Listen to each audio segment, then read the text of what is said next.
Fala pessoal, boa tarde. Professor Alexandre aqui. 25 de novembro, né? Quinta-feira, nossa última aula com eu falando do curso, tá?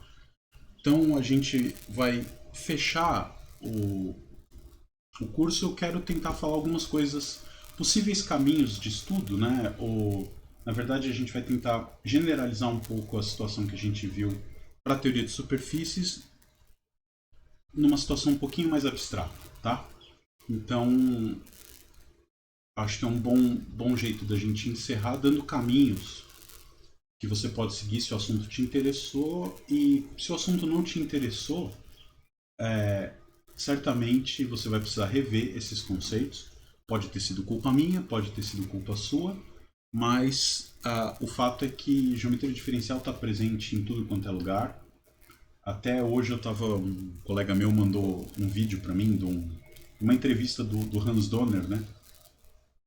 Falando como é que ele fez aquelas coisas revolucionárias de geometria computacional e computação gráfica na televisão. E é muito legal ele contando a história que ele chamou pessoas para trabalhar com eles, dois moleques, caras novos, assim, 25, 26 anos. Tudo gente estudou em Stanford, não sei o que e tal. E toda hora que ele pedia pro cara fazer umas coisas, o cara sempre tava com um livro debaixo do braço. E ele falava, mas que livro que é esse? Aí quando ele foi ver o livro, era de um professor do IMPA, e que era um cara que morava do outro lado da rua, de onde eles estavam trabalhando, né? Então você vê que até para coisas não tão de primeira necessidade assim, a geometria diferencial aparece o tempo todo, né? E se você for trabalhar com matemática, obviamente a geometria diferencial é uma ferramenta importante para tratar problemas de todas as naturezas, né? Então, o que a gente queria falar um pouquinho hoje é sobre superfícies abstratas, né? Ou seja, o que a gente estudou eram superfícies que estavam sempre dentro de algum ambiente, né? No caso, tá meio lento esse negócio aqui, estou preocupado. A gente estudou superfícies dentro de um ambiente, né? Ou seja, era um subconjunto do R3, do R31, né? Do L3, assim vai. E a gente consegue fazer uma teoria parecida com o que a gente estudou para ambientes que não estão necessariamente dentro de um espaço maior, dentro de um espaço vetorial, por exemplo. Tá? Então, a ideia de superfícies abstratas é exatamente isso, a gente generalizar o que a gente fez agora para espaços que não estão necessariamente dentro de algum outro espaço. E depois você pode estudar subespaços topológicos que estão dentro de um espaço topológico como esses que a gente vai estudar, que herdam alguma propriedade relacionada à diferenciabilidade em algum conceito que a gente vai ver mais para frente, né? Então eu posso estudar, por exemplo, superfícies que não estão dentro do R3. Eu posso estudar superfícies que estão dentro da esfera S3, né? Que por sua vez está dentro do R4. Posso estudar superfícies dentro de um produto arbitrário de círculos, né? Uma coisa desse tipo, tá bom? Então você consegue fazer toda a geometria diferencial olhando superfícies que estão dentro de outras superfícies, entre aspas, aí, de dimensão maior, né? Então, o que a gente vai dizer, né? Eu vou começar. Antes a gente via as nossas M dentro do R3, agora não, tá? M é um espaço topológico, tá bom? Qualquer. Quer dizer, não tão qualquer, né? A gente pede, no mínimo, que ele seja Hausdorff, tá bom? E pede também que, em geral, você gosta que ele seja paracompacto, para poder fazer, se você precisar de alguma teoria de integração e partição da unidade, a paracompacidade garante isso, tá? Mas, em princípio, a gente começa com o espaço topológico Hausdorff só, tá? eu vou dizer que esse cara é uma superfície abstrata. Então, eu estou definindo esse objeto aqui. Se acontecer o seguinte, se existem uma família que eu vou chamar de sigma,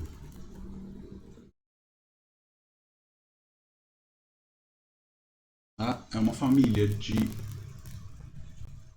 funções x-alfa definida em abertos o alfa de U, né? O alfa é um elemento da topologia de M, e x-alfa vai ser uma função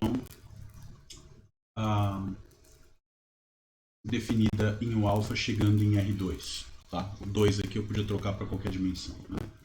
Então, o alfa tal que o alfa é um aberto, bom, pertence à topologia de M, e x-alfa é uma função de u alfa em R2, que é um homeomorfismo.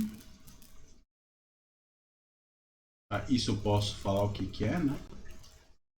Se eu tenho dois espaços topológicos M e R2, eu sei dizer o que é uma função contínua entre dois espaços topológicos. Sei dizer o que é um homeomorfismo entre esses espaços. Então, eu vou querer que isso aqui seja um homeomorfismo sobre a sua imagem. Vamos chamar de V-alfa, para simplificar. V-alfa é o x-alfa de U-alfa. E eu vou querer que essas funções satisfaçam as seguintes coisas. Tá? Isso que acontece o seguinte. Primeiro, eu quero que a reunião dos U-alfa todos dê o conjunto M inteiro, ou seja, a família U-alfa é uma cobertura do espaço topológico M. Vou querer que, se o alfa e o beta se interceptam de maneira não vazia, e portanto vai ser um aberto, uma interseção de dois abertos é um aberto, eu vou querer que as funções x-alfa e a x-beta correspondente, quando eu fizer essa composta aqui, né? Essa composta sai da onde? Ela sai do v-beta, que é a imagem do x-beta, e chega no v-alfa, que é a imagem da x-alfa. Essa função é uma função entre dois abertos do R2. Ela é de classe CK. É um difeomorfismo de classe CK. Né? Por isso direito. Tá bom? É bem... Oi. Não é necessário explicitar que o V-alfa é um aberto do R2? Não precisa, né? Porque se eu estou pedindo que esses caras são homeomorfismos sobre a imagem, e se o alfa é aberto, a imagem de um aberto por um homeomorfismo é um aberto, né? Tá certo? Mas por exemplo, se eu tenho a inclusão da reta no R2 é um homeomorfismo sobre sua imagem também, né? Isso. Aí você pega... É que aqui você não tem quando você aí você vai olhar para a topologia induzida do R2 na imagem, né? Quando você olhar para a imagem, o que é essa inclusão? Né? Você está pegando a reta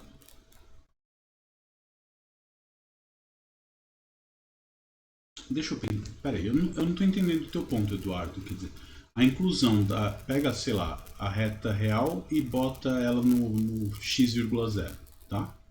Com a topologia induzida do R2, isso é um homeomorfismo. Agora, se eu pegar com a topologia do ambiente do R2, essa inclusão não é um homeo, né? Porque a imagem inversa... O que é um aberto da imagem? Você pegar a imagem inversa, vai dar um aberto, e aí esse dífio vai ser um difiomorfismo entre abertos da reta, né? Da imagem que por si é diffeomorfa à própria reta, a um abertinho da reta. Então, vai ser um diffeomorfismo aí, no caso, com essa inclusão de classe infinito. Então, essa condição aqui quer dizer que os caras têm a mesma dimensão, tá bom? Intuitivamente, né? Eu não estou vendo esse espaço topológico aqui. Beleza? E a terceira condição, eu vou querer que o conjunto sigma seja maximal. O que isso quer dizer? Se eu pegar qualquer outro homeomorfismo de um aberto de M chegando em R que verifica a propriedade 2, então esse homeomorfismo já pertencia à família sigma, tá bom? Então, aí é uma coisa mais de estrutura diferenciável de variedades. Essa sigma é o que a gente chamaria de estrutura diferenciável de variedades, porque é essa coleção sigma que vai definir quem são as funções diferenciáveis em M. Tá? Vou definir o que é um conceito de diferenciabilidade no espaço topológico que admite essas coisas. E aí, uma vez fixado esse conjunto sigma atendendo essas três propriedades, eu vou saber automaticamente quem são as funções deriváveis e quem são as funções não deriváveis em M. Né? Então, eu quero incluir todo mundo que seja compatível entre si nessa estrutura diferenciável sigma. E aí, o que acontece, assim, aí é coisa de curiosidade, né? Mas, por exemplo, os RNs todos admitem uma única estrutura diferenciável maximal, exceto o R4, né? Mas é uma coisa mais... não é para agora, né? Mas o R4 admite infinitas estruturas diferenciáveis, atlas como esses, que não são compatíveis entre si, tá? Então, e a má notícia é que a gente, pelo que viu no curso, se convence de que a gente vive no R4 com uma métrica de Lorentz, né? Então, é bem onde a gente vive que a coisa teria muitas possibilidades. Mas não vamos se ater a isso agora, né? Então, a ideia básica é a seguinte, né? Você tem teu espaço topológico M, olha eu fazendo o desenho, mas é culpa minha, né? Você tem o espaço topológico M, eu tenho abertos definidos aqui, e estou construindo funções, o alfa, de modo que esse cara cai num aberto aqui. Por que cai num aberto? Porque X é um homeomorfismo, né? Então, tenho essa coisa, e aí o que eu estou pedindo é que esses U alfa todos reunidos cubram M, e toda vez que eu tiver uma interseção, aqui talvez eu precisasse ser um pouquinho mais preciso nessa coisa aqui, né? É só na interseção que eu vou querer que essa fórmula valha, né? Claro. Aqui eu vou ter um V beta, né? Então, essa interseção ela é levada pela X alfa aqui, essa outra interseção é levada pela X beta aqui, e o que eu estou olhando é a função que sai daqui para cá, né? Então, não é precisamente no V beta, mas é no V beta na interseção, né?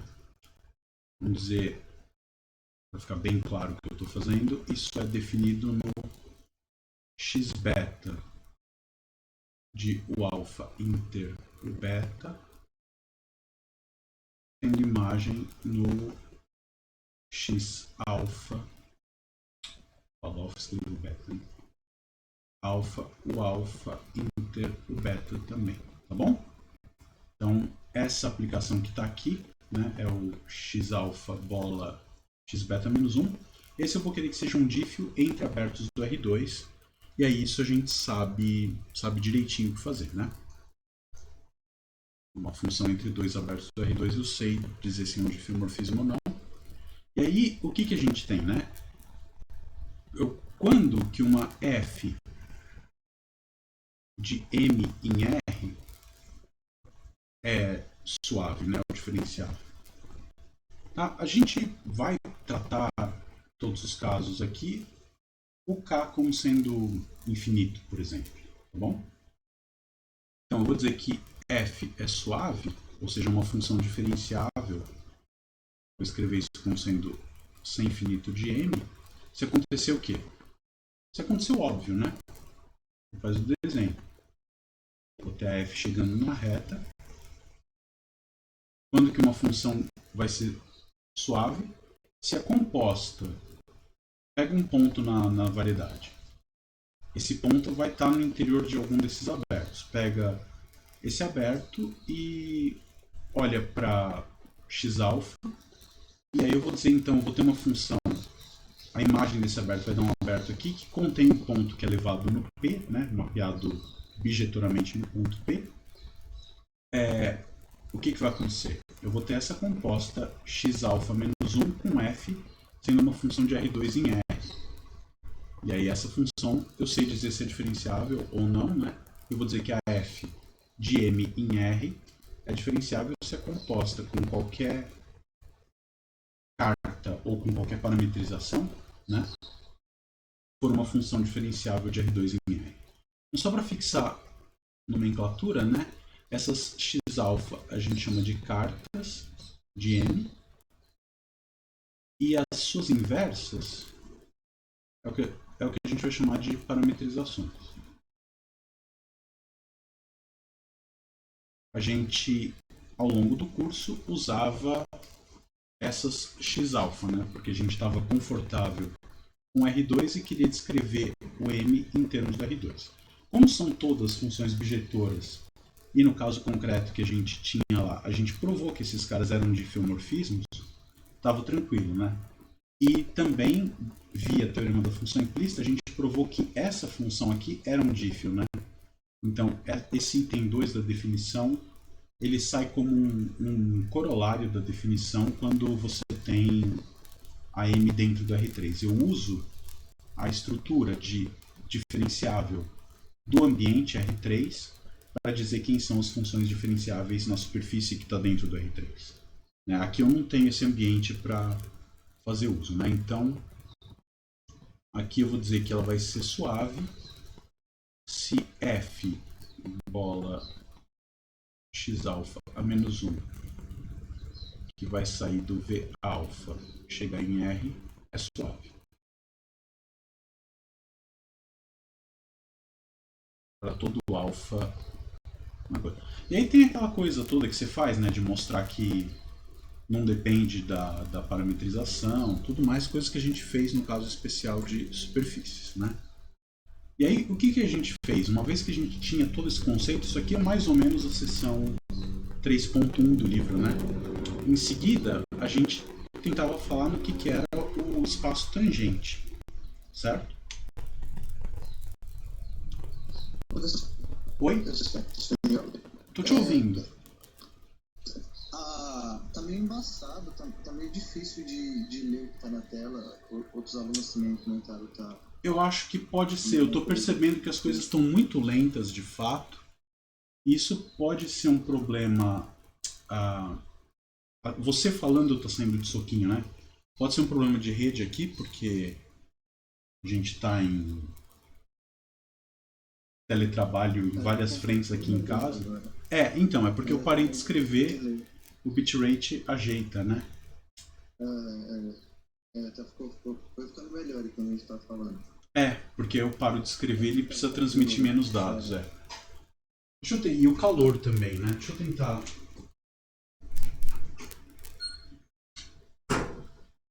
Abrir um pouco a porta aqui, ver se o ar circula melhor, se a ventoinha precisa trabalhar menos. Como é que a coisa anda aqui, né? Tá. Dia de calor é complicado, né? Então, vamos lá. O que eu quero falar...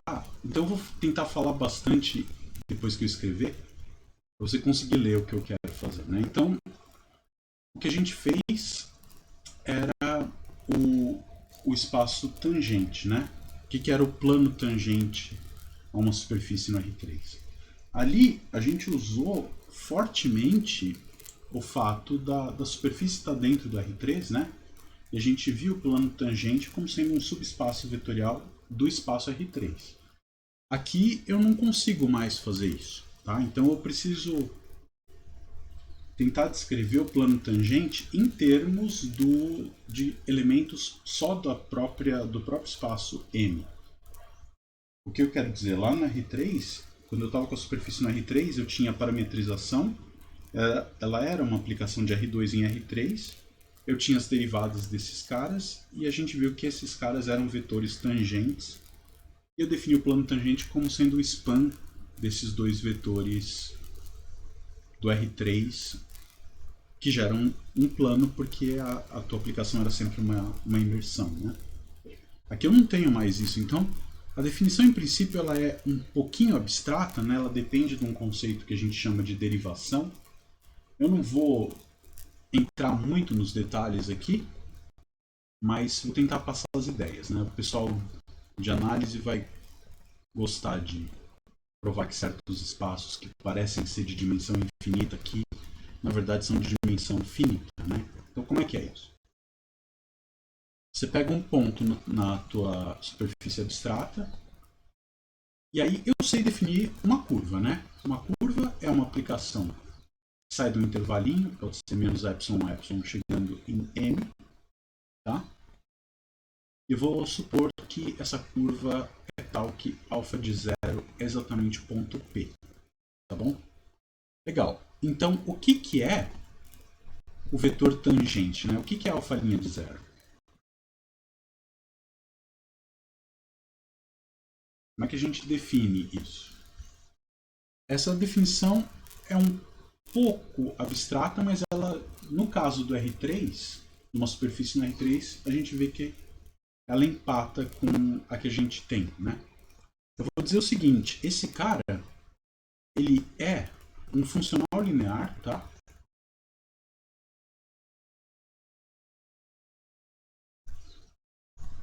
Eu vou chamar de alfa' de zero mesmo.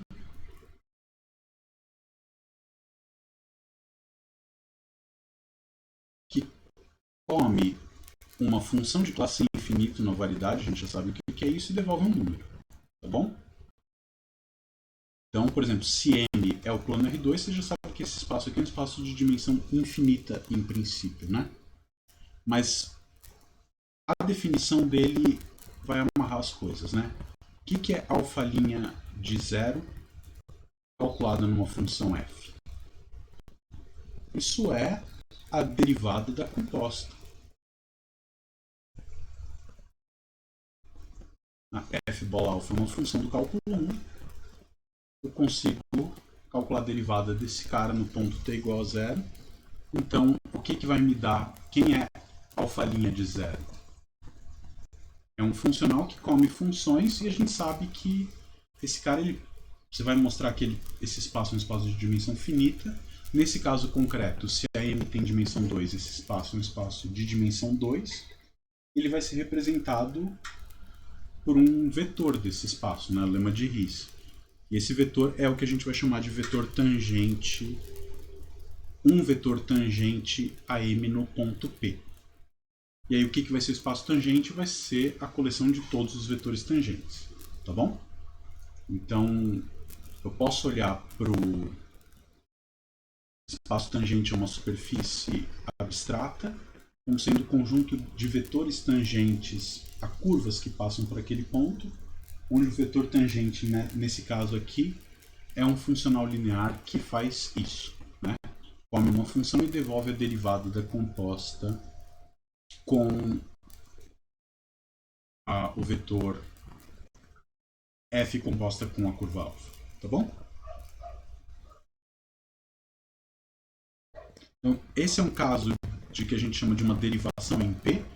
Aí você tem a teoria de derivações abstratas, né? Você mostra que, bom, aqui a linearidade na F é tranquila. Se você tem um produto, vale uma regra do produto, então você tem derivações em abstrato. Tem gente em álgebra que estuda estruturas dadas por derivações formais, né? Então, um caso é o de definir espaço tangente em superfícies abstratas. Tudo isso que a gente está fazendo aqui para a dimensão 2, você podia trocar esse R2 aqui por RK, Rm, e aí você teria o que a gente chama de uma variedade de dimensão N e classe CK, tá bom?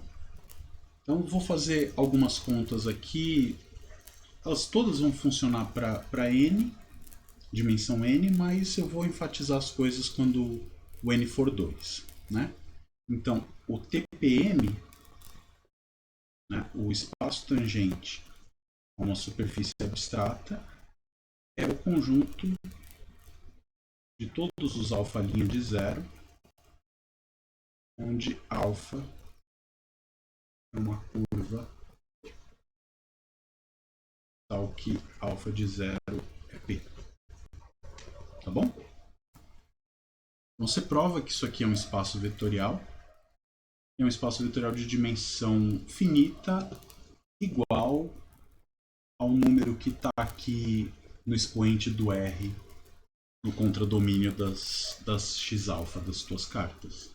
Beleza?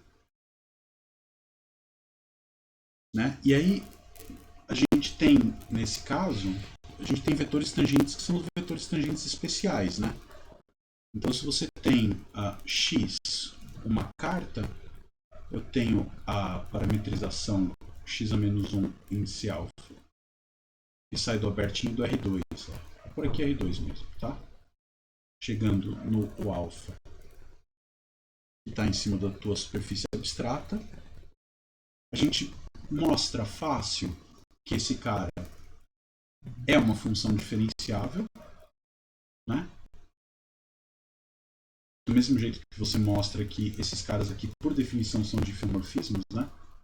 Porque ele composto com a sua inversa pega sempre a identidade, aquela coisa toda que a gente já fez, né? Então, esse cara aqui é uma aplicação diferenciável. E aí a gente tem o quê? Que o D, a diferencial dela, calculada em qualquer ponto UV, no vetor 1, 0, tá? O primeiro vetor da base canônica do R2, esse cara é o que a gente chama de x1 no ponto UV,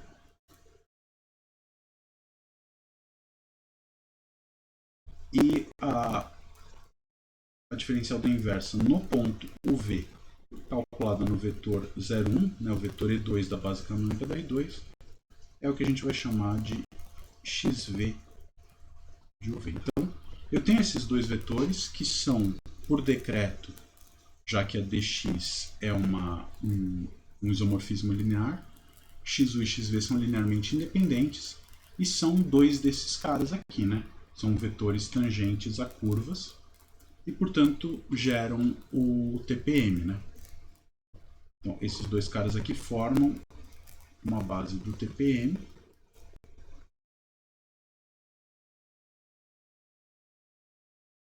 Beleza? E a gente pode fazer contas, então, muito parecidas com as que a gente fez ao longo do curso, mesmo para superfícies abstratas. Então, uma coisa que a gente estudou bastante foi o quê? Foi como medir comprimentos, né? Colocar uma métrica na tua superfície abstrata. É um resultado importante que toda superfície abstrata admite uma métrica, o que quer que seja isso, né? Eu vou definir daqui a pouco. Então, todo espaço topológico que verifica essas propriedades admite uma métrica no sentido que eu vou fazer aqui. Tá? Então, a primeira forma fundamental, o que era, né? Como é que a gente definiu a primeira forma fundamental no nosso curso?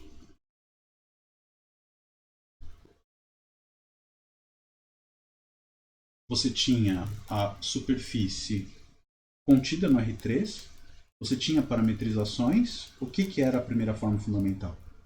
Eu tinha o espaço tangente, que era, por exemplo, definido pelos vetores tangentes às curvas coordenadas, mas eu tenho espaço tangente lá.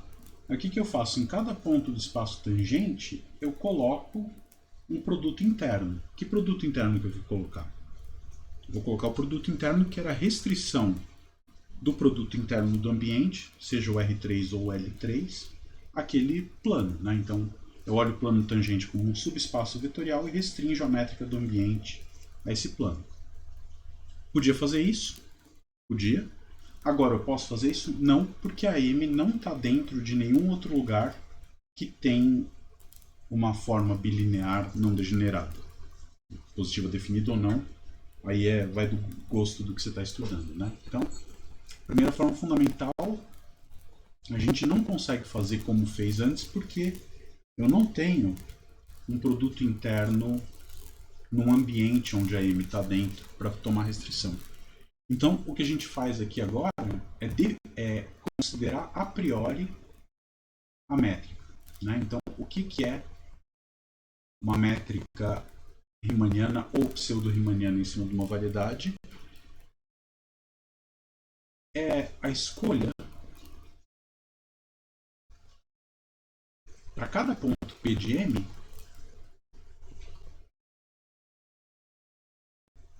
de uma forma bilinear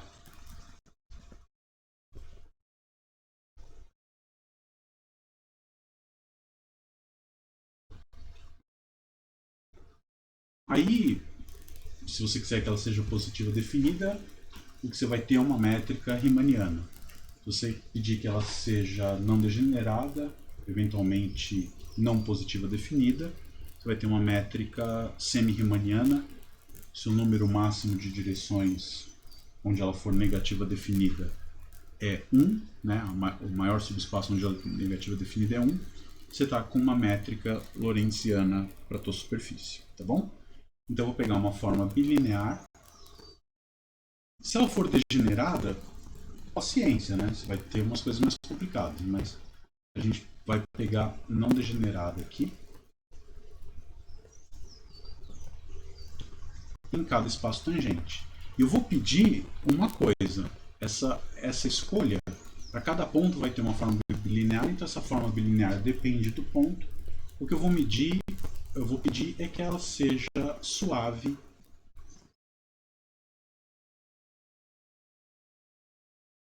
em P, né? Ou seja, de um ponto para o outro, essa forma bilinear não muda muito. Como é que a gente faz isso explicitamente, né? Se você tem uma parametrização que contém o ponto P, ou uma carta para M em torno de P, eu vou escrever essa forma bilinear com respeito a essas coordenadas. Então eu vou ter para cada ponto o V do R2 o representante da forma bilinear associada aqui no ponto da tua superfície abstrata. E aí eu vou ter então uma função que depende das variáveis U e V apenas. E aí eu vou dizer que essa forma bilinear varia suavemente se essa função variar suavemente, né? Então eu defino os coeficientes dessa forma bilinear, né? G e J, já vou dizer quem são G e J, né? G e J calculados no ponto UV, quem são G e J vão ser os coeficientes dessa forma bilinear com relação a essa base privilegiada aqui do TPM, né? Então, vou colocar isso aqui na linha de baixo. Tem bastante coisa para escrever aqui, né? Então, G e J definidos assim, né? Isso aqui vai ser o quê? É o produto interno do R2, tá bom?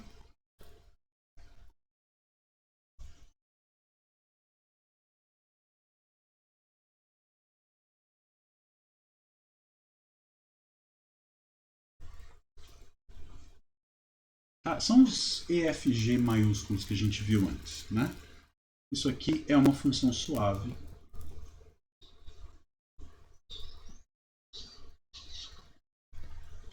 para toda parametrização x a menos 1, tá bom? Beleza? Então eu tenho os coeficientes dessa aplicação bilinear em cada ponto, em cada TPM, dependendo de U e V. E eu vou estudar, vou dizer que é suave se essas funções de R2 em R aqui são funções suaves. Bom, esses caras são exatamente os coeficientes da primeira forma fundamental de uma superfície, né? O x a menos 1 aqui é o xu e o xv que a gente tinha lá, e eu estava calculando esse cara via o produto interno do ambiente. Aqui não, aqui em cada ponto P, né? Aqui isso aqui é no ponto x a menos 1 de UV. Então em cada ponto P, a superfície, eu tenho essa forma, eu calculo isso nos vetores definidos ali no TPM e tenho então uma função de R2 em R. Tá claro isso? Beleza. Então, com isso, né, a gente escreve o que é a métrica com aquela notação DS2, né? Eu vou fazer uns exemplos com vocês aqui. Então, o que é o DS2? DS2, você vai pensar que isso é uma aplicação bilinear, definida no espaço tangente, né? É uma representação tensorial dessa forma bilinear, né? Do seguinte jeito, você vai ter o coeficiente G11 deu 2 mais 2 vezes G12 deu dV. Depois eu vou fazer uma conta para a gente ver como é que opera com isso direitinho.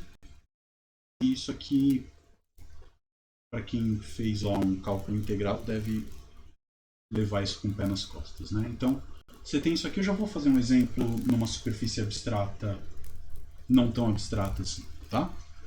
Então a gente tem isso como sendo a métrica. E se você tem uma curva na superfície, né? Então se alfa saindo de um intervalo, chegando em R, é uma curva regular, o que quer dizer que é regular? O vetor alfa' não é zero em nenhum ponto e que ela é de classe infinito. Eu consigo definir o que é o comprimento dessa curva, né? E vai ser o que? Vai ser integrar o comprimento do vetor alfa' ao longo do domínio. Então, quem que é o alfa', né, concretamente? Se eu escrevo isso em coordenadas, em termos de uma parametrização, isso é x de u de t v de t, como a gente tinha feito antes, né? E aí, derivando isso, eu vou ter que alfa' de t, o que é? A regra da cadeia, né? O linha de t, xu, no ponto o tvt, não vou escrever, mais v' vezes del x del v, no mesmo ponto u de tv de t, tá bom? Para ficar bem claro como que eu estou fazendo aqui, é x a menos 1, né?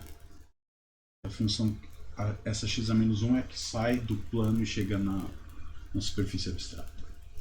Então, beleza, a gente tem isso. Quem que é o comprimento, né? Então, L de alfa, a gente vai definir como sendo a integral em I do ds2 alfa' de t, de acordo com t aqui, alfa' de t dt, né? Então, na hora que eu calculo ds2 no alfa' de t, eu vou ter uma... Aqui não precisaria nem desse dt, tá? Se você quiser a rigor, isso aqui é uma forma definida em cima da curva, né? Está fazendo, na verdade, é um tipo de pullback, tá bom? Como é que você vai calcular isso explicitamente, né? Quem que é o ds2 do alfa'? É assim que você faz essa conta, né? O alfa', ele tem na base, ele se escreve dessa maneira aqui, né? E aí, então, eu vou aplicar nessa forma bilinear aqui. Então, é o ds2 calculado no par alfa', alfa'. Então, vai ficar G11. Aí, aqui esse du quadrado é o produto tensorial, né? Então, vai ficar o du no alfa' de t vezes o du no alfa' de t. Agora, du, o que é? É uma aplicação... É um funcional linear, né? Em cada ponto t igual a t0 fixado. Ele é o dual da base... du dv é a base dual da base XU, XV. Então, na hora que eu aplico o DU nesse cara, isso aqui é um número, pula fora. Esse aqui vai, o DU disso aqui vai valer 1. Esse aqui pula fora e o DU desse cara é 0. Então, aqui eu vou ficar com o linha de T e no outro também o linha de T. Na segunda parcela, eu tenho um DU dV, vai ter que salvar. O DU salva esse termo e o dV salva esse termo. É que o dV quadrado vai salvar 2 vezes o V'. Então o que a gente vai ter é uma expressão como essa aqui, né? O linha de T ao quadrado, G11, calculado no ponto em questão, né? Ponto da curva, mais 2 vezes. Aqui tem uma raiz quadrada que eu esqueci, né?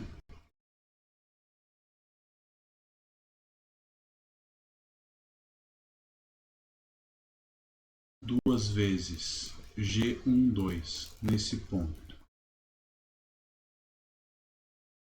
O linha de T, V' de T.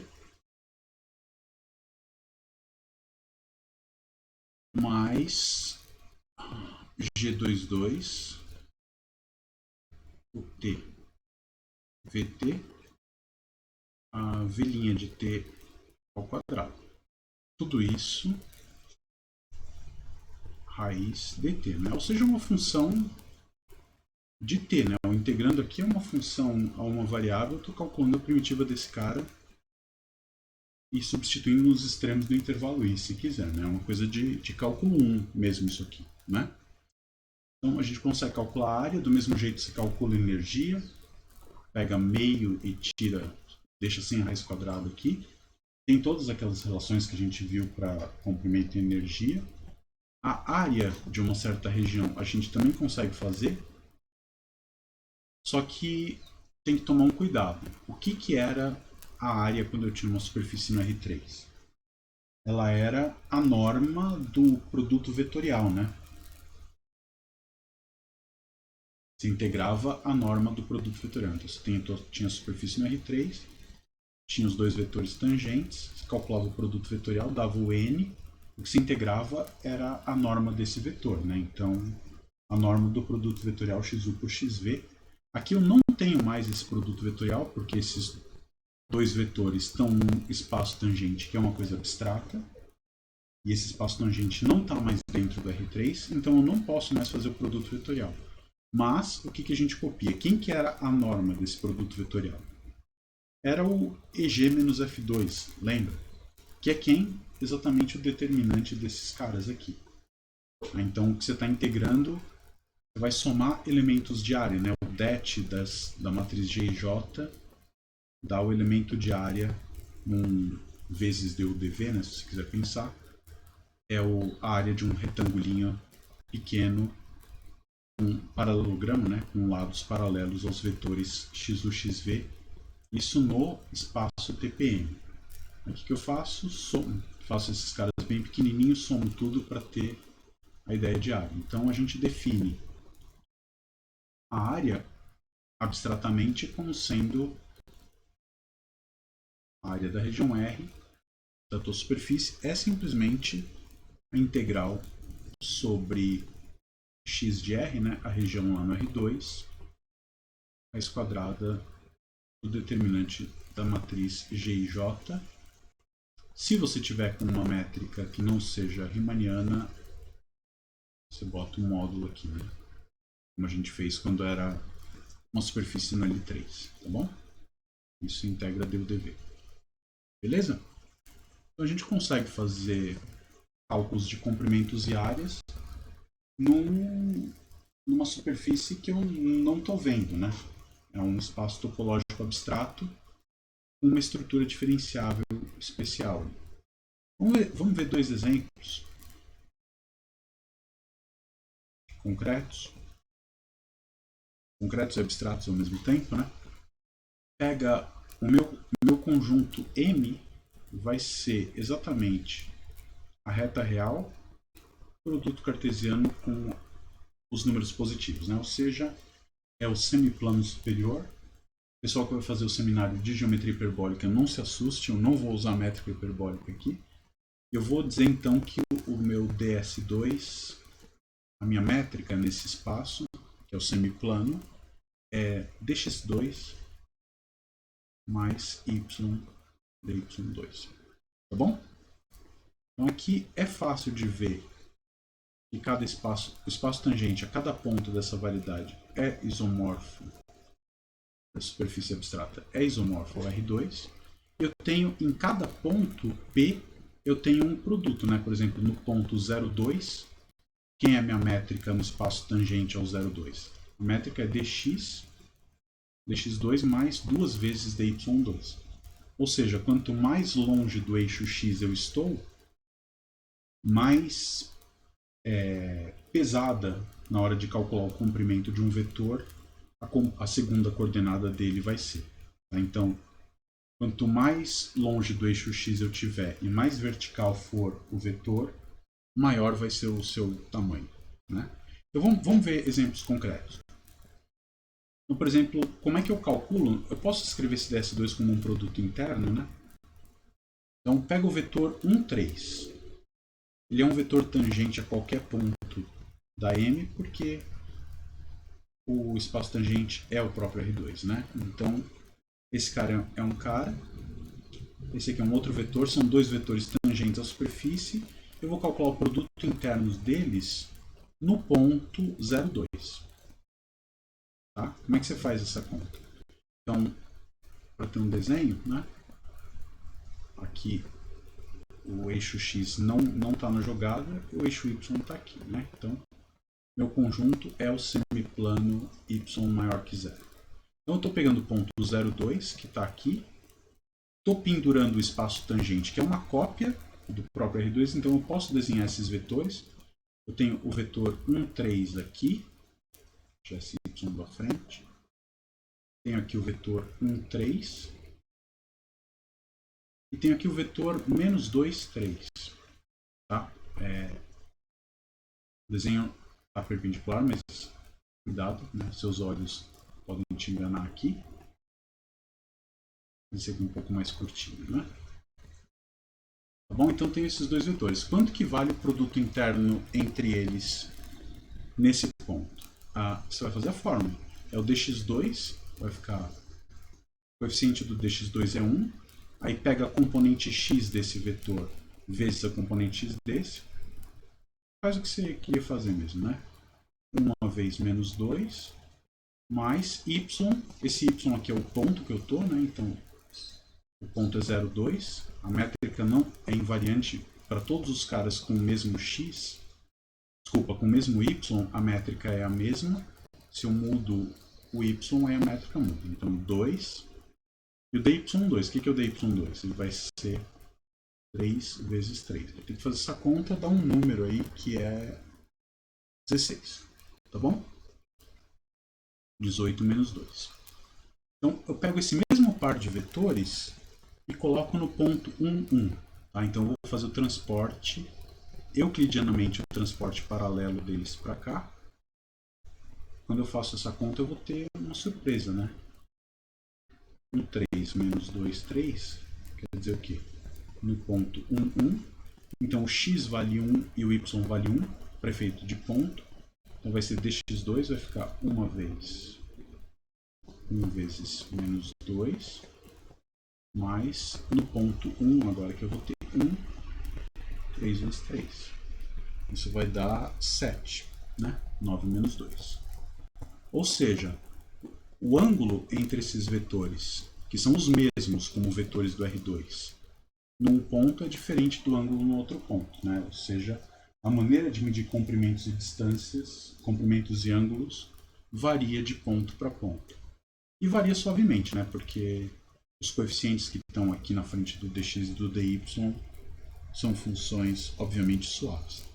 Beleza? Se você vai calcular comprimento de curvas, né? Por exemplo, com essa métrica, como é que fica?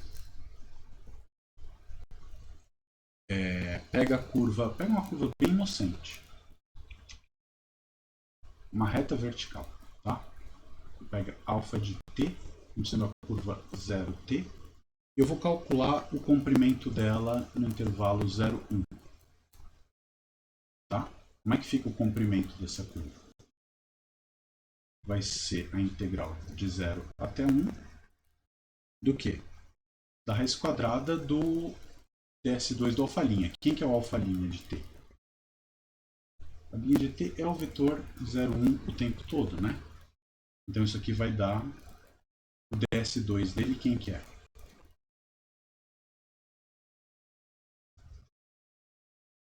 Vai ser uma vez dx vezes dx, 0 ao quadrado, mais y vezes dy ao quadrado.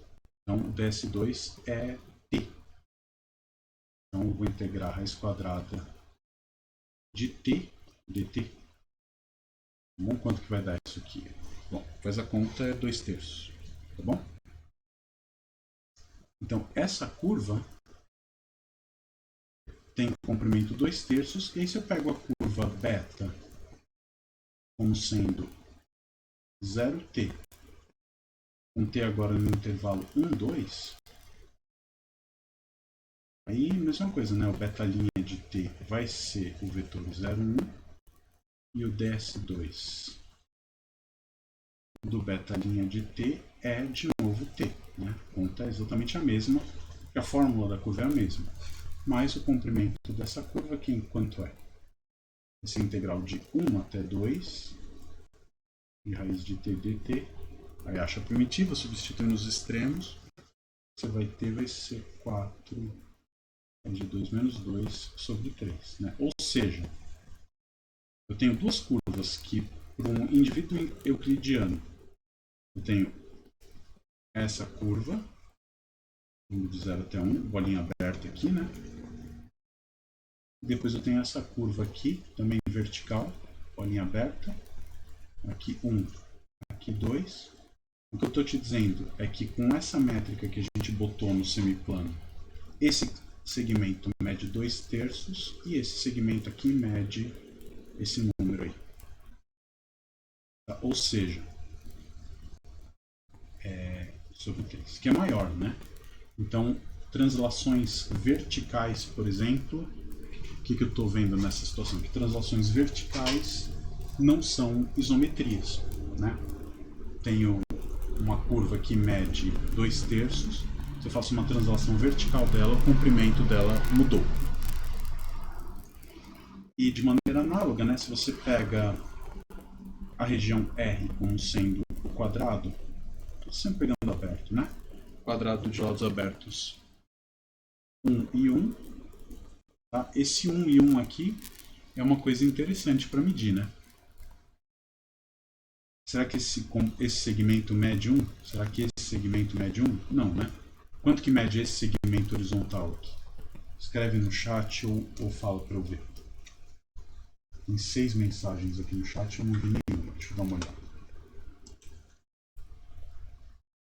Ah, como prova que a dimensão é finita? Dá para provar. Você tem que usar argumentos tipo núcleo-imagem, coisas desse tipo, tá? Você está falando da métrica lá atrás, né? Beleza. E, a propósito, melhorou a qualidade da imagem ou não? Mais mensagens aqui. Ah, melhorou. Sim, tá bom para ver. Legal. E quanto que mede então? Olha só, na verdade isso era uma armadilha, para ver se vocês estavam prestando atenção. Quanto que mede esse segmento aqui, ó? Do 0 até o 1, no segmento horizontal, para qualquer y entre 0 e 1, ou qualquer y, né? Esses segmentos horizontais todos vão medir 1, né? E esses segmentos verticais, eles mudam de tamanho. Esse segmento vertical, no intervalo aberto 0, 1, mede 2/3. Então, eu tenho uma coisa de lado 1 com uma coisa de lado 2/3. Eu acho que a área vai ser 2/3, e nesse caso vai mesmo, né? Quando você calcular a área de R, que é a integral sobre essa região da raiz do determinante da GJ. Quem que é o determinante da GJ nesse caso? O G11 vale 1, o G22 é y e o G12 é 0, né? Não tem o termo dx dy aqui. Então, esse cara o det dele vai ser y, né? Então vai ficar integral no quadrado de raiz de v, né? E o dv, então, é esse quadrado que eu, com olhos euclidianos, acho que tem área 1. Para quem vive no semiplano com essa métrica, ele vai ter comprimento 2/3, tá? Vamos ver um caso de uma métrica que não seja riemanniana, o que acontece, né? Por exemplo, pega M como sendo, de novo, o mesmo espaço, tá? E olha para a métrica que é a seguinte. ds2 vai ser menos dx2, tá? Então tem uma direção onde a métrica é negativa definida, mais y dy2. Tá? E você faz as contas. Por exemplo, calcula quanto vale o produto interno do vetor 1, 1 com ele mesmo no ponto 0,2. Quanto vai dar isso no ponto 0,2? Vai dar menos 1 ao quadrado, né? Não depende do ponto, não depende da coordenada x do ponto, mais a coordenada y é 2, e o dy ao quadrado vai ser 1 ao quadrado. Né? Então esse cara aqui mede 1. Então, o vetor 1, 1 no ponto 0,2 tem norma 1. Portanto, é um vetor de tipo espaço. Esse mesmo vetor, olhado agora no ponto 1, 1, se você fizer a conta, vai dar quanto? Menos 1 ao quadrado, mais o y é 1 ao quadrado, 0. Então, é o mesmo vetor que num ponto eu vou olhar ele como sendo um vetor de tipo espaço, num outro ponto ele é um vetor de tipo tempo, de tipo luz, e num terceiro ponto, você escolhe, só pegar um y pequenininho, né? Bota, sei lá, menos 2,5, vai. Menos 2 aqui não faz diferença nenhuma, né? Mas esse cara vai dar menos 1 ao quadrado, mais meio vezes 1 ao quadrado, isso dá menos meio.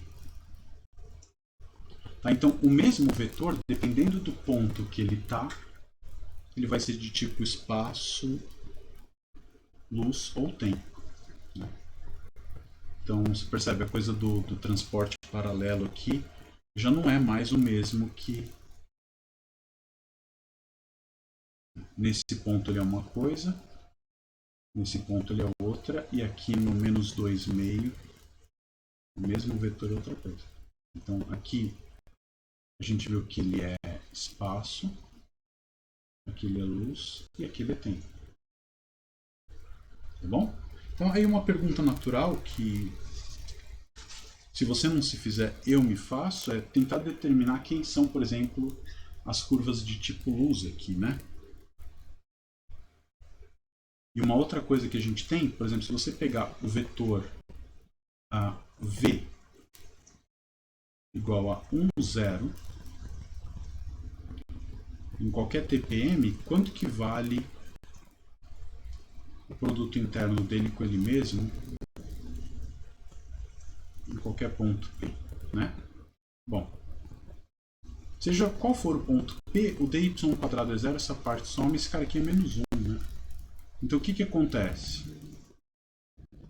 Eu tenho um vetor, ou de maneira análoga, em cada ponto eu consigo achar um vetor que é um vetor sempre de tipo tempo. Então, eu tenho um único vetor que é de tipo tempo em todos os lugares que eu decidi colocá-lo. Quando você tem isso, acontece o que a gente chama de a variedade. A circulação foi uma boa ideia, sim. Nada como ar, né? O computador precisa de oxigênio para funcionar? Eu acho que não, na verdade talvez até atrapalhe, mas beleza. A ideia aqui é a seguinte, né? Eu tenho um vetor que globalmente ele é de tipo tempo em todas as direções. Então, quando isso acontece, né? Se temos um V assim, a gente diz que V dá orientação temporal para ele. Tá? Ou seja, eu consigo definir o conceito de futuro e passado baseado no fato de eu ter um vetor de tipo tempo globalmente definido, né? Então, eu vou dizer, por exemplo, que tudo que for, todos os caras que forem vetores de tipo tempo, que apontam no mesmo sentido que esse cara, de alguma maneira, ou que o produto interno com ele é negativo, eu vou dizer que são os vetores que apontam para o futuro naquele ponto. E os outros de tipo tempo, que é o produto escalar é negativo, positivo, vão apontar para o passado daquele ponto. E aí você consegue então definir o que é, como a gente fez no L3, o que é o cone de luz, o que é o conjunto dos vetores futuro de um dado ponto, o que é o conjunto dos vetores passado de um dado ponto. Só que aqui, como a métrica tem coeficientes variáveis, eu não vou ver um cone reto, como eu tinha antes, né? No caso do L2, quem eram as curvas de tipo luz? A gente provou isso. Toda curva de tipo luz, as que passavam pela origem eram exatamente as bissetrizes. Em qualquer outro ponto, as curvas de tipo luz são as mesmas bissetrizes, né? Então eu tinha o conjunto que com aquela métrica, esse cara aqui... Bom, com menos aqui, esses caras são os vetores de tipo tempo futuro, né? Agora aqui, como a minha métrica tem coeficientes variáveis, eu não espero que minhas curvas de tipo luz sejam retas. Então vamos tentar descobrir quem são as curvas de tipo luz e a partir disso tentar determinar o que é o cone de luz daquele ambiente e os vetores futuro, né? Então vamos lá, como é que a gente faz? Se eu quiser, se alfa de t é uma curva, né? Então, como eu estou no plano, o meu m é o plano, vai ser escrito como um x de t, y de t, beleza? Onde o y é uma coisa obrigatoriamente positiva. E eu vou querer que esse cara seja de tipo luz, né? Como é que vai ficar isso? Ser de tipo luz é dizer que a métrica calculada no vetor tangente à curva é identicamente nula. Meu, faz a conta, né? O que é o ds2 do alfa' de t? Alfa' é x', y'. Aqui eu vou ter menos x' de t ao quadrado mais y de t vezes y' de t ao quadrado igual a zero, tá? Então vou tentar resolver essa equação, descobrir quem são essas curvas. Aí o que você pensa? Você fala, bom, se o y' for zero, obrigatoriamente, jogando nessa equação, o x' vai ser zero, né? Então, y igual a zero implica x' igual a zero, eu vou ter uma curva constante e estou fora. Não quero curva, quero uma curva regular. O vetor alfa' é um vetor não nulo do espaço. Então, y' é diferente de zero. Se y' é diferente de zero, eu vou ter que a função que mapeia t em y de t, localmente é um diffeomorfismo. Então eu posso inverter. Eu posso olhar o t como t de y, tá? Por quê? Pois y' de t é diferente de zero. Estou supondo tudo de classe C1 aqui, né? Esse cara é positivo num ponto, continua positivo numa vizinhança, teorema da função inversa. E então eu consigo tirar todo mundo aqui em termos da variável y, né? E aí como é que vai ficar essa equação? Então eu vou ter menos x' de y ao quadrado, eu estou parametrizando em y, né? O y de t é o próprio y. E quem que é o y'? Y' de t de y, quando eu fizer a derivada com a regra da cadeia, vai dar 1, né? Y e t de y são inversas. Então eu vou ter isso. Essa é a minha equação. E aí eu resolvo, né? Integro, tiro x em função de y. Faz a conta aqui. O x de y vai ser mais ou menos 2/3 de y elevado a 3 meios mais a constante de integração. Ou seja, você já no plano pega qualquer ponto Quem são as curvas de tipo luz que passam por esse ponto? Vão ser o mais ou menos desses caras aqui, com a constante de integração que faz o x de y valer o y dado. Então, se eu dou y igual a 1 e x igual a 2, eu acho quem é o c e faço a conta. Você vai ver, vão ser duas curvas com uma cara de x elevado a 2/3, elas nunca encostam no eixo x, né? E a outra é o negativo dela. Negativo com relação à reflexão no eixo y, né? Então tenho essas duas curvas, são as curvas de tipo luz. O meu vetor 1, 0, que é um vetor de tipo tempo, está aqui. Então vou dizer que o futuro de um ponto do semiplano superior com essa métrica é a região entre essas duas curvas de tipo luz. Tá? Ou seja, a vida de uma pessoa é uma curva que o vetor, se ela passa por aquele ponto, é uma curva que o vetor tangente naquele ponto está dentro da região achurada ali, né? Ele anda, a vida dela segue pro futuro. Beleza? Que mais? A gente tem também o conceito de isometrias. Eu não vou conseguir falar nada de conexões que eu queria falar lá. O que é isometria, né? O que é uma isometria entre duas superfícies? Então, se você tem duas superfícies abstratas,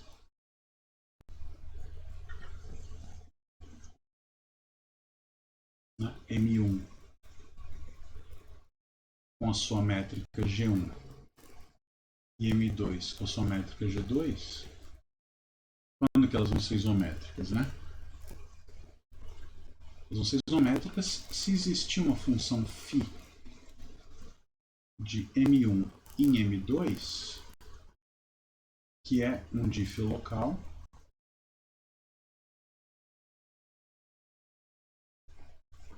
com a seguinte propriedade: leva vetores de um dado comprimento ou ângulos entre vetores é preservado por pontos correspondentes. Então, como é que a gente escreve isso, né? A G2 calculada em vetores tangentes a M2 e vetores tangentes a M2 vão ser do tipo diferencial da φ calculado em P num vetor V, diferencial da φ calculado em P num vetor W.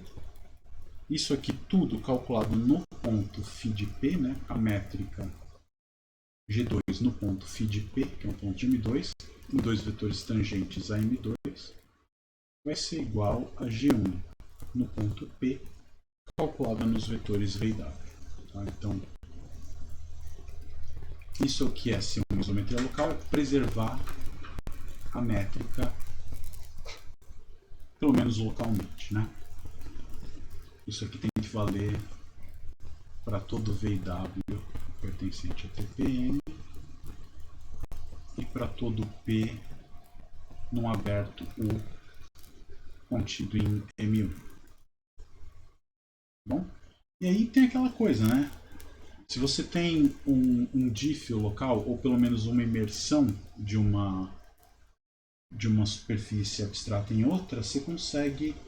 Se a tua superfície M2 tem uma métrica, G2, e a M1 não tem métrica nenhuma, eu posso fazer o pullback da métrica G2 para M1, definindo a coisa desse jeito, e aí fazendo a coisa desse jeito eu digo que quem é o produto, quem é a métrica calculada num par de vetores tangentes a M1? Empurro eles pela diferencial da minha imersão, calculo lá e declaro que o valor é o mesmo. Quando eu faço isso, eu estou definindo uma métrica em M1 de modo tal que a φ passa a ser uma imersão, e é uma imersão, no caso aqui é um diffeomorfismo até, né? E a φ vira por decreto uma isometria. Tá? Então se você tem uma superfície abstrata e tem a imersão dela em algum ambiente que tem métrica, eu posso fazer o pullback da métrica desse ambiente para M1, de modo que a minha imersão fica canonicamente isométrica. Bom? Que mais ou menos é o que a gente faz quando você olha para uma superfície no R3, né? Se eu muno os espaços tangentes ao R2 em cada ponto com a métrica dada pelos coeficientes da primeira forma fundamental, o que eu estou fazendo é decretar que a minha parametrização a parametrização X é uma isometria entre o plano com aquela métrica dada pelo pullback e a métrica da superfície herdada do ambiente. Tá bom? Então, legal. Vamos tentar falar umas coisas um pouquinho mais para frente, né?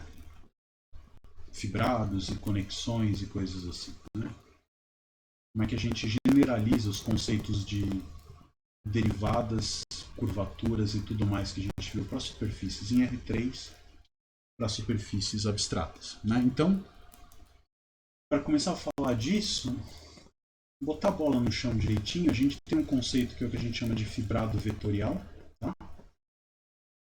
Eu vou falar primeiro, na verdade, eu vou falar do fibrado tangente só aqui, vou dizer o que dá para fazer a partir disso, né? Fibrado tangente a gente vai chamar de TM, tá bom?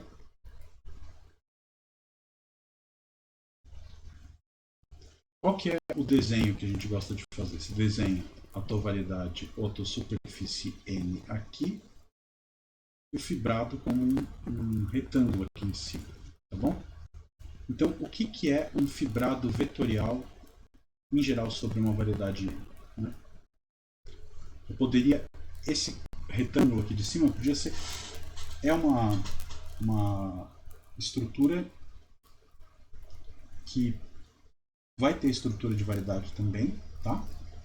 Mas a ideia aqui é a seguinte: se você tem, eu posso, para cada ponto, posso construir fibrados vetoriais da seguinte maneira: para cada ponto de M, a pré-imagem dele vai ser uma fibra aqui, e essa fibra vai ser algum espaço vetorial, tá? Então, o que a gente está fazendo nesse caso é, para cada ponto, a pré-imagem de um ponto por essa aplicação π vai ser o espaço tangente. Eu poderia pendurar o espaço cotangente, poderia pendurar o conjunto de todos os referenciais ortonormais que são bases para o espaço tangente à superfície naquele ponto. E aí você vai pendurando.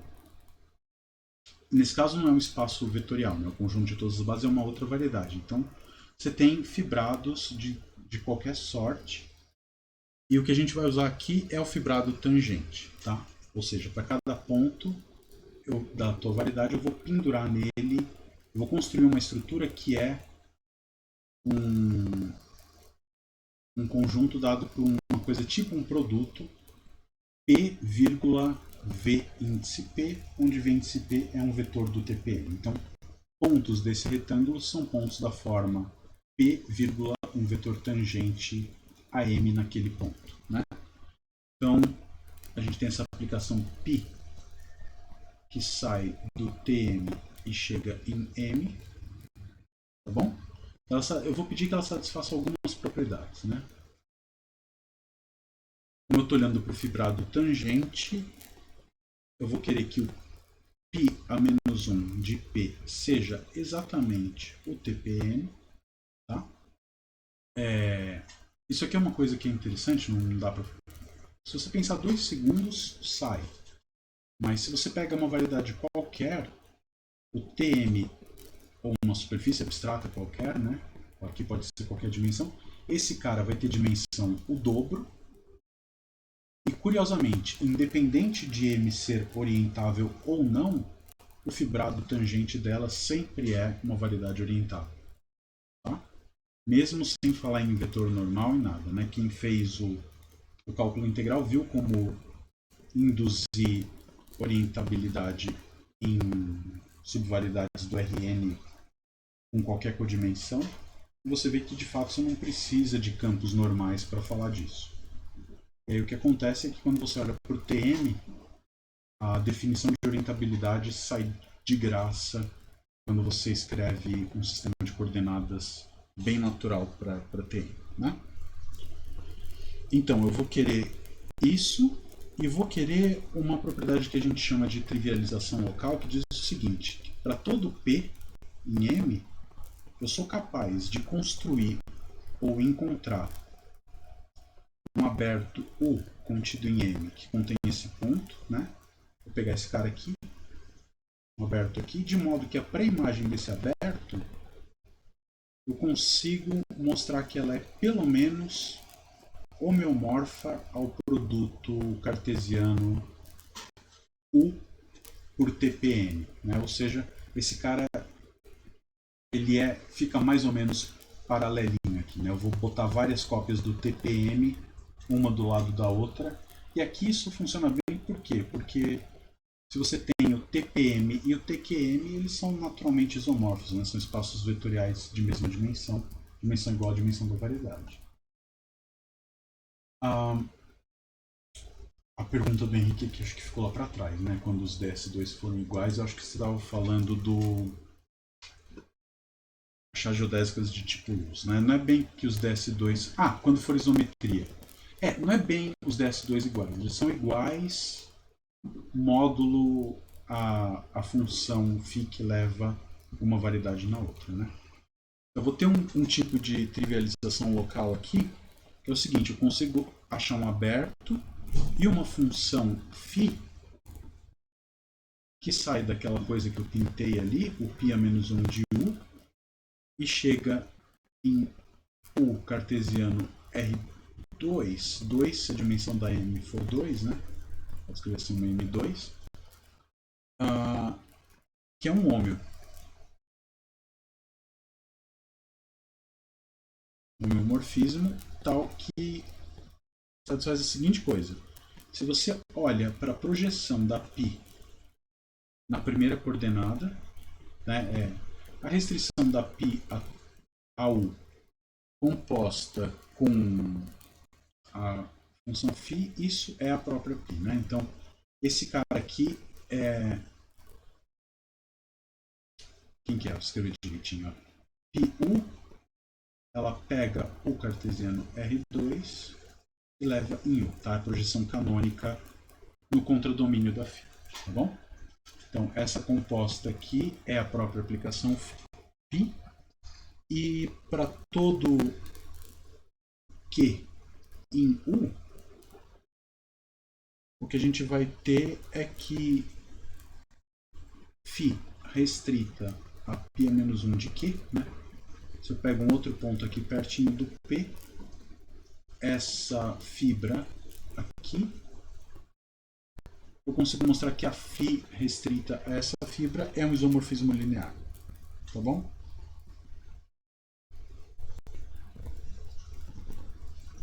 Linear de quem com quem, né? É um iso linear entre o TQM, que vai ser o π-1 de Q, e Q cartesiano R2, tá bom? No caso do fibrado tangente, essa condição aqui é naturalmente satisfeita, tá bom? Então, o que acontece? A gente tem o conceito aqui que é o seguinte, eu posso fazer o que a gente chama de uma seção, né? Uma seção no fibrado é como se fosse olhar uma curva transversal às fibras em cada ponto, ou seja, o que é uma seção? Para cada ponto da variedade, eu vou escolher um sujeito aqui, um elemento na fibra dele. Quando eu estou com fibrado tangente, para cada ponto que eu estou escolhendo é um vetor tangente. Então, eu estou olhando para cada ponto, eu estou pegando um vetor tangente à variedade naquele ponto e uma escolha desse tipo que seja uma aplicação suave, no sentido de que pontos próximos vão me dar escolhas de vetores tangentes próximos, no sentido de que as funções coordenadas desses vetores na parametrização são funções suaves. É isso que eu vou chamar de uma seção local, né? Então, se você pega um sigma como sendo uma função de m em t de m, e aí eu podia fazer qualquer coisa aqui, né? Por exemplo, se em vez do tm aqui eu tivesse em cada ponto a fibra fosse o conjunto de todos os referenciais ortonormais para o TM, o que eu estou fazendo em cada ponto, eu estou escolhendo um referencial ortonormal. A gente já fez isso, né? Quando você olha para o referencial de Darboux de uma superfície, por exemplo, é isso que a gente está fazendo. Em cada ponto, eu estou escolhendo o referencial que é quem? XU, XV e o vetor normal da superfície. Né? Se você pega uma curva em M, você tem isso. Se você pega uma curva no R3, escolher o triedro de Frenet é fazer uma escolha desse tipo. Tudo bem? Então, é um jeito bacana de você fazer contas e a gente coloca uma estrutura que permite a gente ver derivadas e estudar como essa escolha varia de um ponto para outro e definir curvaturas e tudo mais a partir disso. Tá? Então vamos lá. Se você pega uma função desse tipo, tal que a composta π bola sigma é a identidade em M, né? Ou seja, não é que é uma inversa, né? Porque essa função não é bijetora, mas a sigma é uma inversa direita da projeção. Então, isso aqui é o que a gente chama de uma seção local de M, tá bom? É uma seção global, né?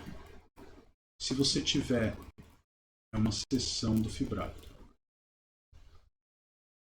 Se você tiver que a sigma não está definida em M, mas está definida em U, de modo que a restrição é a restrição da identidade, você vai ter uma seção local para esse fibrado, tá bom? E aí a gente chama então de gama de T de M o conjunto de todas as seções locais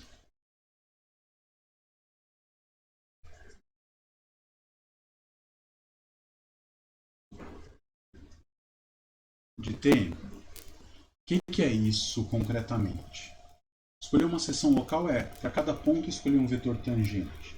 Escolher um vetor tangente, o que eu estou fazendo? Eu estou escolhendo para cada ponto um campo de vetores, né? Estou pegando um campo de vetores, o gama TM é o conjunto de todos os campos de vetores tangentes à superfície ao longo de M.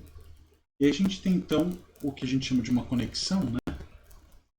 Uma conexão afim é uma aplicação que pega duas seções no fibrado tangente e devolve uma outra seção do fibrado tangente satisfazendo as seguintes propriedades.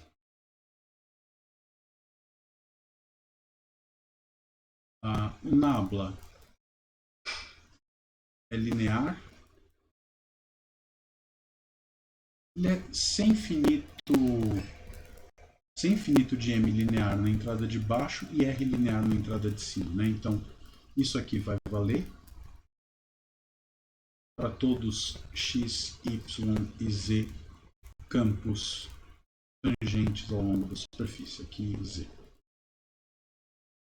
Embaixo também vale a mesma coisa, né? Aqui é um nabla x, z, mais nabla y, z.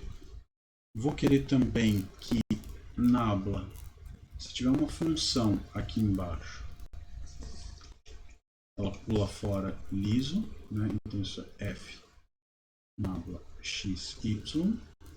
E se ela estiver em cima, aí vale uma regra de Leibniz, né? Então isso aqui vai dar a diferencial da f calculada em x vezes y mais nabla é f vezes nabla xy, tá bom? Uma regra tipo regra do produto. Então, a gente costuma ler isso no seguinte nome, né? Nabla xy é o que a gente chama de derivada covariante de y na direção de x. Você sabe fazer isso em um caso concreto, né?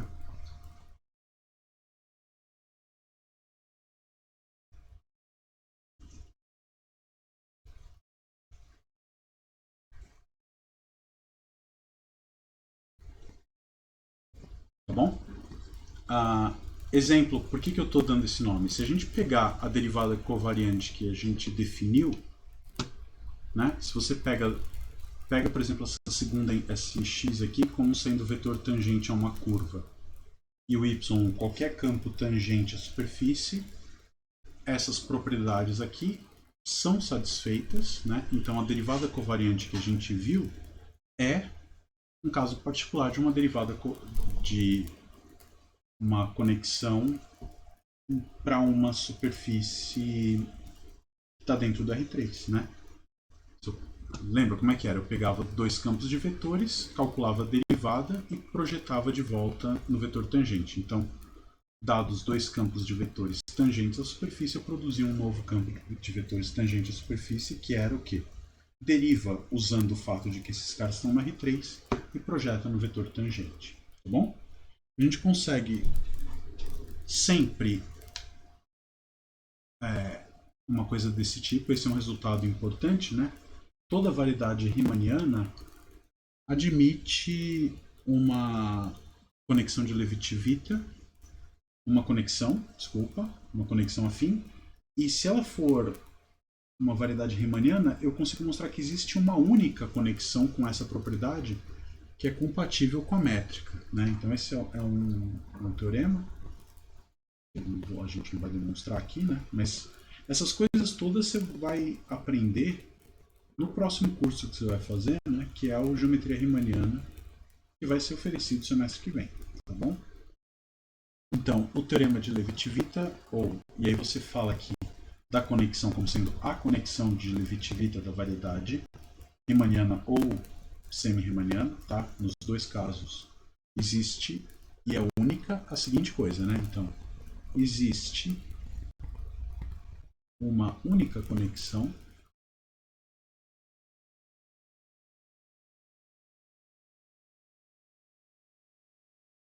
em MG,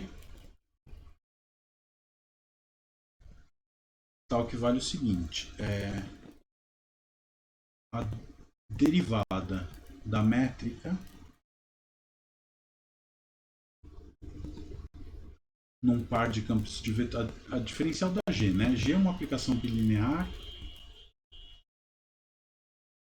em cada ponto. Eu vou calcular a diferencial dessa aplicação e vou calcular isso, deixa eu botar aqui y e z, eu vou calcular isso num campo x, né?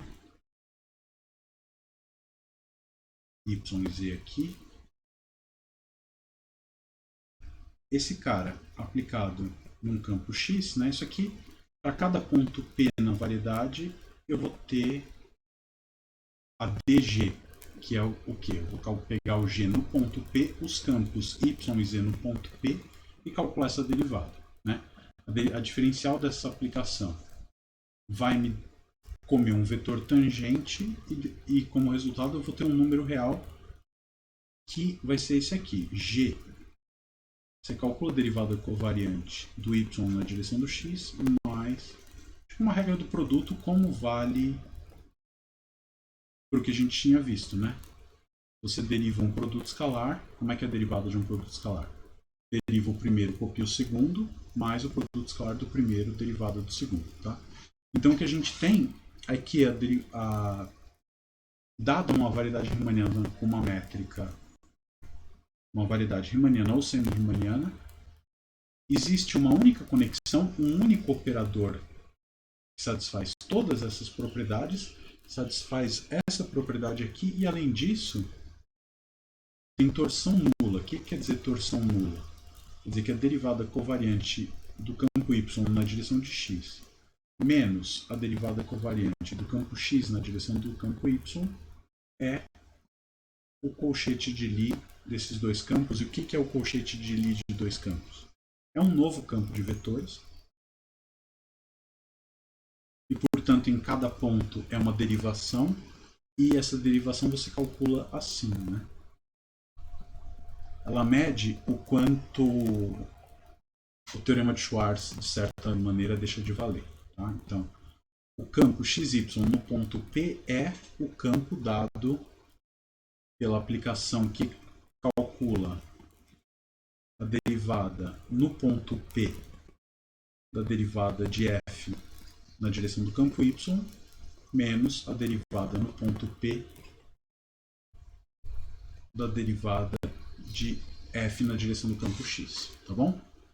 Então, por exemplo, se essas duas coisas aqui são sempre iguais, é porque a segunda derivada da f em quaisquer duas direções x e y tangentes é a mesma, né? As derivadas mistas comutam de certa maneira, tá? Então, é isso que quer dizer que esse campo aqui é identicamente nulo e esse campo é identicamente nulo, então vai dizer que a tua conexão é uma conexão simétrica, né?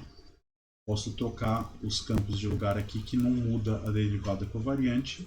E a gente tem um exemplo concreto disso, que é o que a gente trabalhou o semestre todo, né? Toda superfície tem essa propriedade. Vamos ver por quê, né? Então, ainda nessa onda, quer dizer, se você tem uma derivada covariante, eu consigo falar em geodésica. Eu vou dizer que uma curva é uma geodésica quando, mesma definição, né? Se a derivada covariante dela for nula.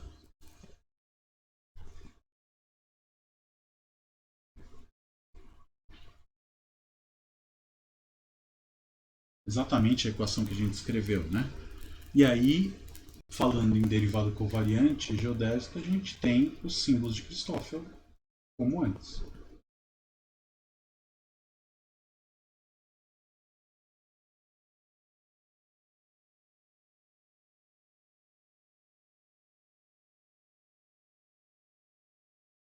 Como é que funciona isso, né? Se você tem a... Vamos chamar de x agora a parametrização, né?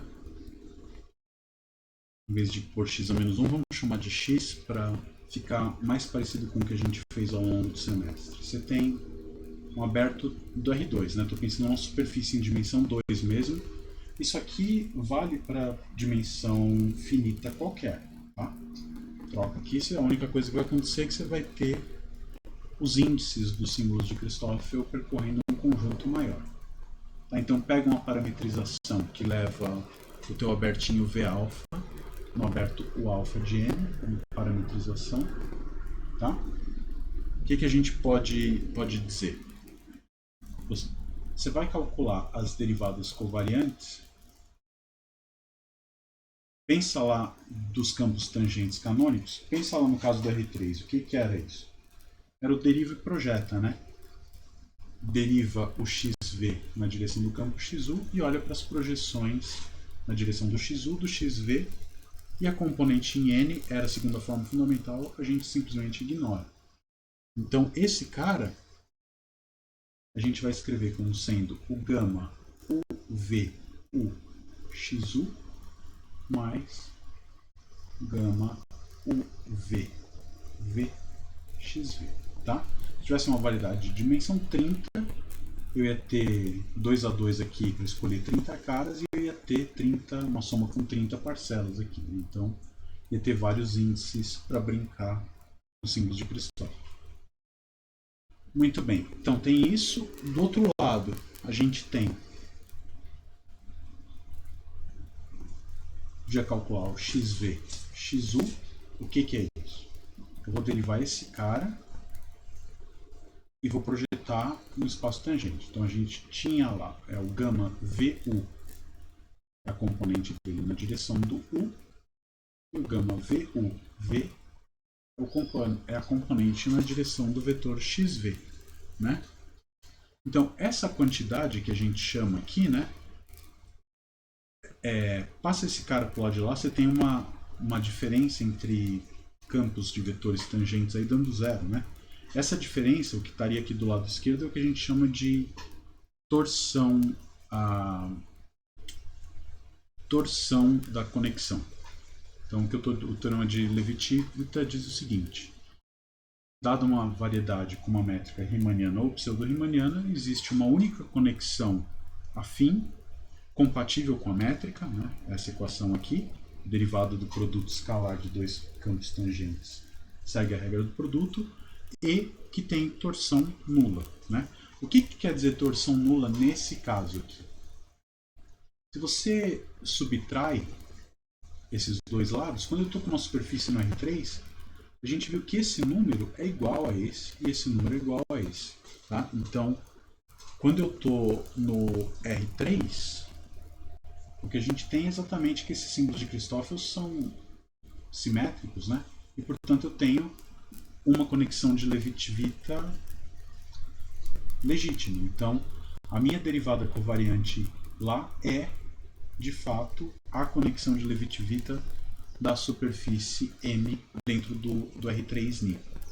Aqui, a gente consegue fazer umas contas bem parecidas com as contas que a gente fez e tirar fórmulas para os símbolos de Christoffel em termos das derivadas dos coeficientes da métrica, né? E aí a fórmula, sem surpresas, é exatamente a mesma que a gente viu aqui na aula. Não que está no livro, porque aqui está no livro tem um erro que o Eduardo apontou ali aquela vez e que apareceu na hora que a gente foi fazer a demonstração, né? Tem uma página de erratas do livro, eu vou pôr isso lá quando terminar o curso, né? Então aqui a gente tem del G e K, del U, J, menos, mais aqui, del G, JK, del UI, menos del G e J, del UK, tá bom? Então, com isso, se você troca os I e J de lugar, você vê que essas coisas aqui são zero. E a gente tira o quê? Que a sinabla é a conexão de Levi-Civita.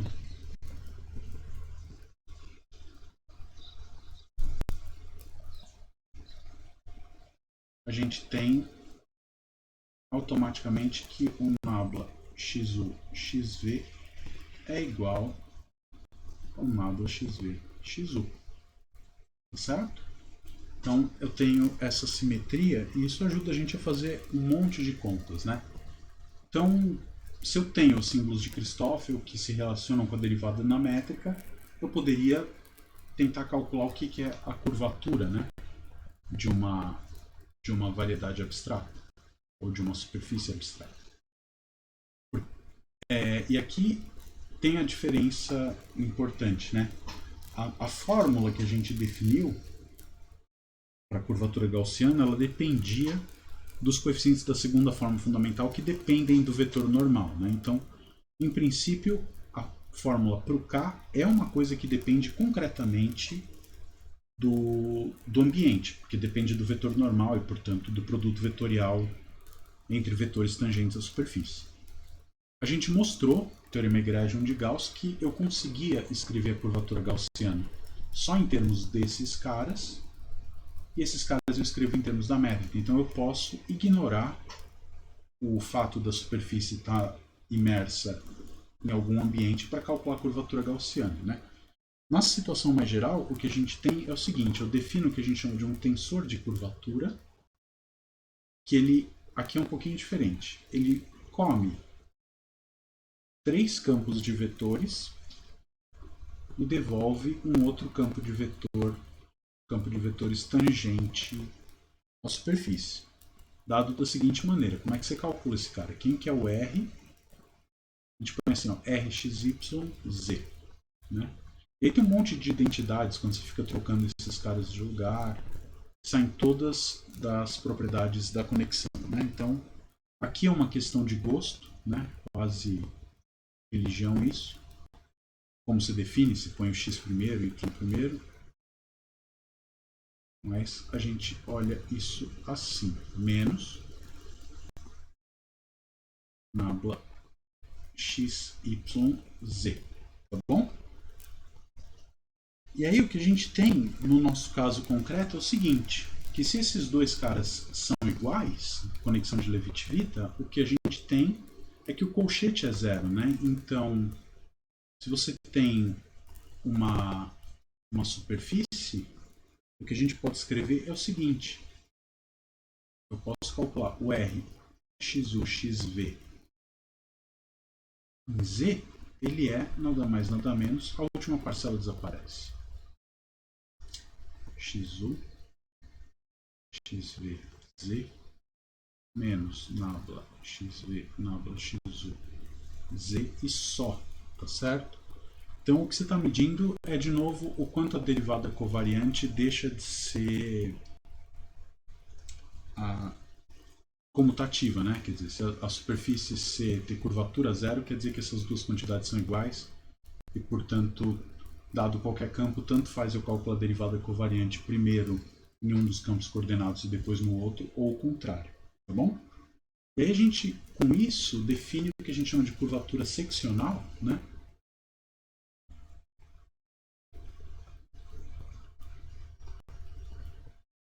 O que é a curvatura seccional de uma superfície? A letra, não à toa, é o que a gente chama de K.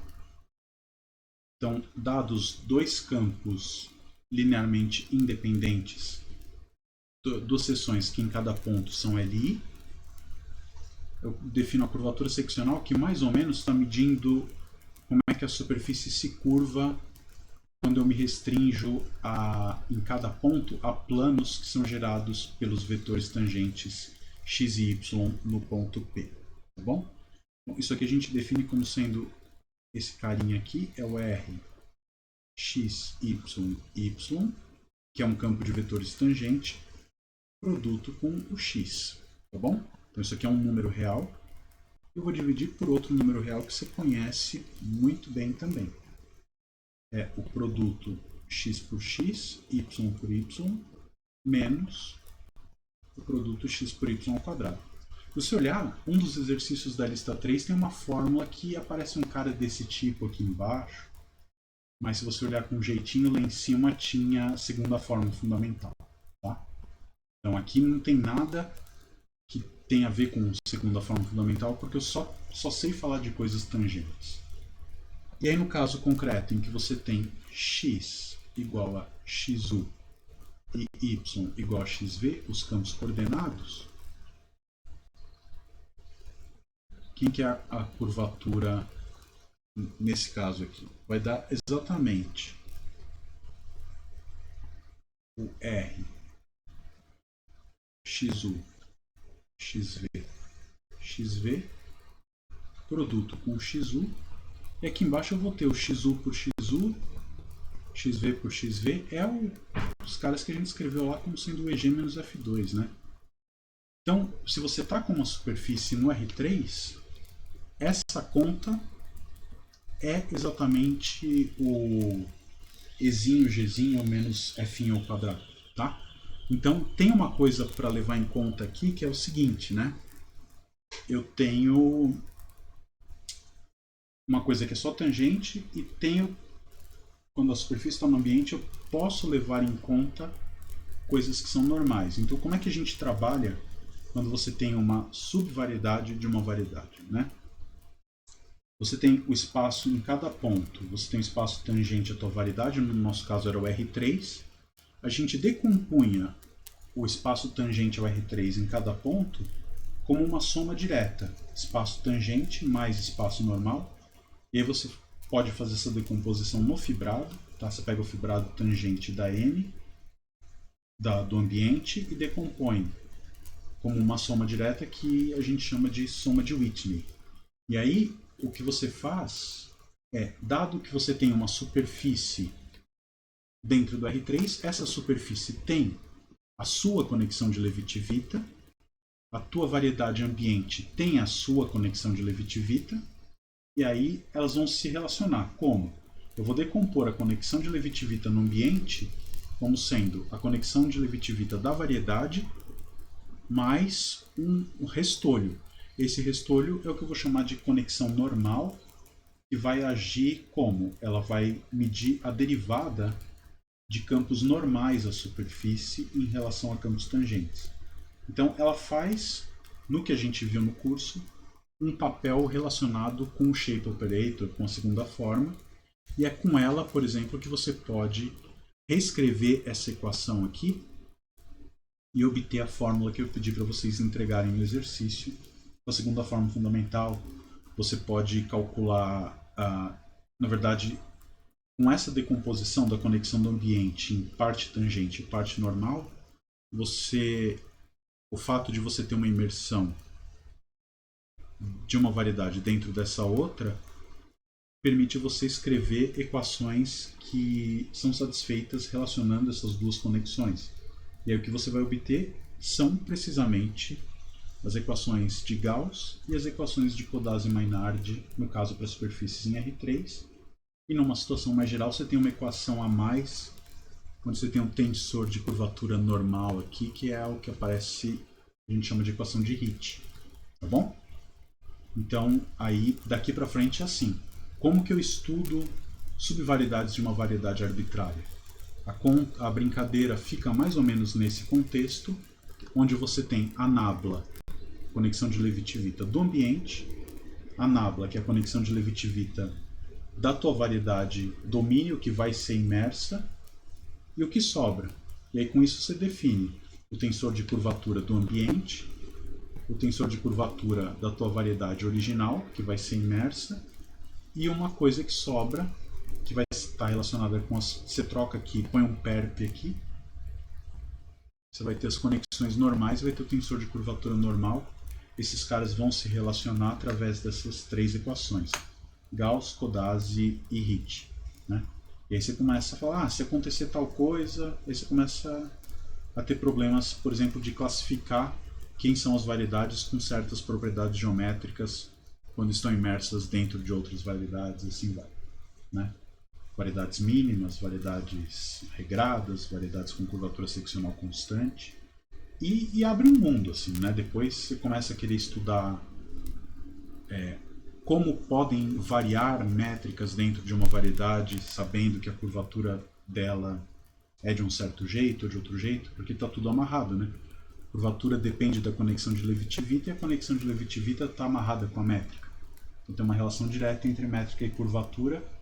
Então, dada uma curvatura, quais são as métricas admissíveis para aquela variedade com aquela curvatura? O que acontece com a métrica quando eu mudo a curvatura e vice-versa? Então, é um mundo todo para explorar e eu espero que as nossas aulas tenham dado um gostinho do que pode ser feito, e para quem se motivar, eu estou sempre à disposição. E a partir do semestre que vem ainda bem, à disposição presencialmente para conversar. Minha sala 106A do IME, é só bater. A partir de quando? Comecinho de março eu já estou lá. Beleza? Então, queria terminar o curso exatamente às 4 horas, não consegui, terminei às 4h02, mas está valendo, 2 minutinhos de atraso. E a partir da semana que vem, então, a gente não precisa mais ter esses encontros formais. Eu vou discutindo com vocês as coisas sobre os seminários, tá bom? Espero ter feito um curso que tenha atendido as expectativas de vocês. Eu fiquei contente de poder trabalhar com vocês. Uma pena que a distância seria muito mais legal se a gente pudesse conversar olho no olho, né? Mas foi o que deu para fazer. E é isso, gente. Então, para quem está no vídeo, muito obrigado. A gente não se vê mais. A última aula que vai ficar gravada do curso, né? Que vai para o YouTube. As outras a gente discute só entre os alunos, tá? A apresentação dos seminários também não serão gravadas. Então é isso, gente. Obrigado. Vejo vocês no futuro, porque a gente vive numa variedade futuro orientada. Espero, tá? Não tenho certeza disso não. Fui. Tchau, tchau.